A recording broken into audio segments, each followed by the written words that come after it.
check in with the news. And this week, the big news is quantitative easing in Europe. At long last, Mario Draghi and the European Central Bank have followed the proven strategy of printing money and buying EU bonds. It reminds me of the time-honored phrase, if the world ends, I want to be in the EU, because there everything happens 5 years too late.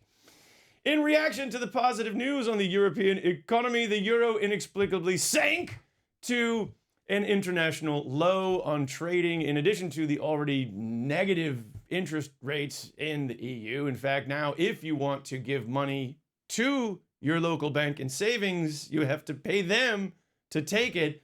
But if you want to take out someone else's money, they'll pay you. The world upside down. After turning the bank rules upside down next, perhaps Mario Draghi can reveal who is actually giving him economic advice. Just in time for International Women's Day, Germany introduced a 30% quota for females in corporate German boardrooms. Angela Merkel insisted that with 70% males still in every boardroom, don't worry, the sausage party will continue.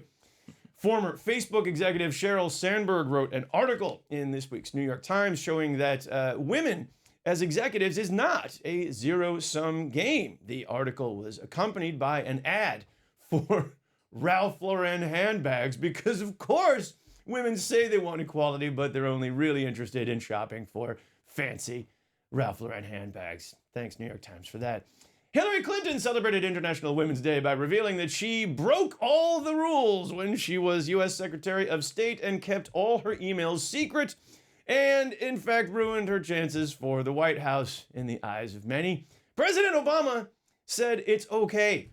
He, in fact, endorsed Hillary Clinton by revealing that, there's no such thing as private email account. We were reading all of her private emails anyway. In what is being called a victory for net neutrality, the United States has announced that the internet will now be regulated as a utility comparable to water or electricity. Water and electricity, which charge you based on how much you use, which is kind of what we don't want internet providers to do.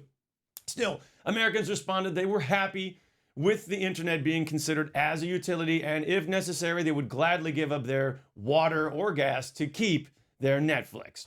Meanwhile, European providers again warned that net neutrality would result in lower quality and higher prices, such as in the Netherlands, the second country in the world, behind Chile, to adopt an open internet policy a few years ago. And as I live in the Netherlands, I suppose I could expect to pay some king's ransom to download some stupid video at agonizingly slow speeds. But as it turns out, while I was making this joke, I just spent 10 cents to download the entire 90-minute documentary about some Kardashian woman, which I won't even watch.